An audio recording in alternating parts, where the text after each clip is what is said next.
સતગુરુ ભગવાન કી જય।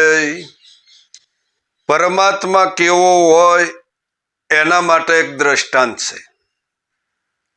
એક વખત સર્કસમાંથી રીંછ નાહી ગયું જંગલમાં।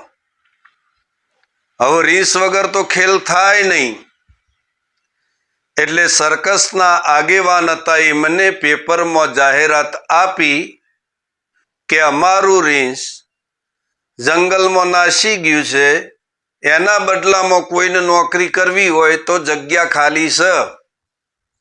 સાહેબ, ગુજરાત પેપરમાં આ તો ગોમે ગોમ પેપર જ્યું। એક ભાઈએ વાંચ્યું કે સર્કસમાં જગ્યા ખાલી છે, લાવન કે મળી આવીએ, કદાચ મેળ પડી જાય તો। આ ભાઈ ત્યાંથી સર્કસના આગેવાનને મળ્યા કે આ તમારી જાહેરાત છે પેપરમાં? કે હા। કે મારે શું કરવાનું? એક આગેવાને કીધું કે અમારું રીંછ જંગલમાં રિહાઈને નાહી ગયું છે, એના બદલામાં ખેલ કરવાના। એક કે ખેલ કરવાના? કે હા, રીંછનું ચોબડું પહેરી અને લોકો હમું ખેલ જ કાઢવાના, આપણે બીજું કશું કરવાનું નહીં। કે કેટલો પગાર આલશો? કે 400 રૂપિયા। પેલો કે ગોઠવાઈ જ જવા દો ને, અમે મંદી ચાલે। અને સાહેબ આ ગોઠવાઈ તો જો, અને રીંછના ચોબડું પહેર્યું।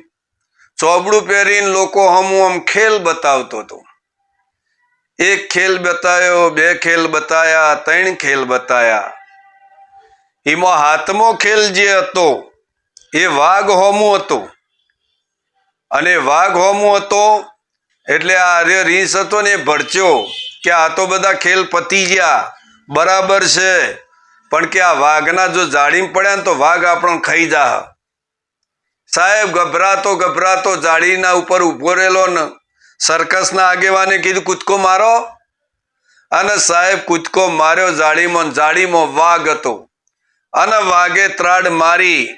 રીંછ તો જાળીઓ પકડીને આમ ચડવાની શરૂઆત કરતું હતું। તારું વાઘે ત્રાડ મારી કે એ તારો કેટલો પગાર છે? પેલો કે મારો 400 રૂપિયા। વાઘ કે મારો 800 રૂપિયા છે। આપણા બેને લુગડો પહેર્યો છે, હું લુગડોથી વાઘ છું, તું લુગડોથી રીંછ છે। આપણે બે લુગડો કાઢીનો છે તો તારામાં મારામાં કોઈ ફરક નહીં। એમાં દેહ ભાવ મટી જાય તો પરમાત્મા એક જ છે, વ્યાપક છે, પરિપૂર્ણ છે। પરમાત્મા વગરની કોઈ જગ્યા ખાલી નથી। વ્યાપક સ્વરૂપ છે આર્યે, અને વ્યાપક સ્વરૂપ એ તમારું સ્વરૂપ છે, અને તમારા સ્વરૂપની જોખી થઈ જાય તો તમારો બેડો પાર। દર્શન જીવનમાં એક જ વાર થાય। દર્શન કરવું હોય તો જીવનમાં એક જ વાર થાય। સદગુરુના યોગમાં જે દર્શન થઈ ગયું પછી દર્શન કરવાનું આવતું નથી, પછી તો દર્શન જ છે। પણ એ એટલા સુધી આપણે સંતોના સંગ, સંતોનો સત્સંગમાં રહેવું જોઈએ જ્યાં સુધી તમને સાચી વાત મળે નહીં, રસ્તો ના મળે ત્યાર સુધી ઘસારો રાખવો જ પડે। જો ગહારો નહીં રાખો તો કોઈ દાડ દાગીનો ચળકાટ મારશે નહીં, એટલે ઘસારો રાખો, કારણ કે આ ઘસારાથી ઉજ્જવળ થવાય છે। માટે આ તો સંત મહાપુરુષો આપણને તારી દે, એમના સંગમાં આપણે તરી જઈએ છીએ।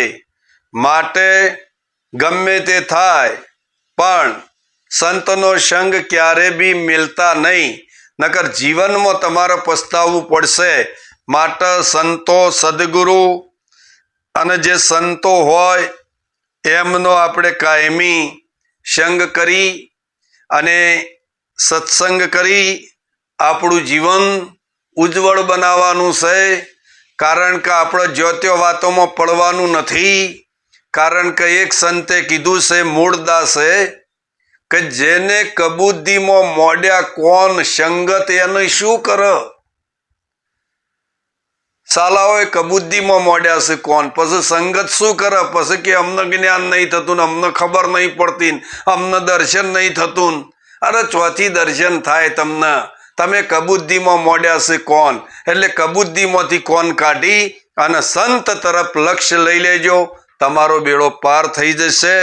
આટલું બોલી મારી વાણીને વિરામ આલું છું। બોલો સતગુરુ ભગવાન કી જય।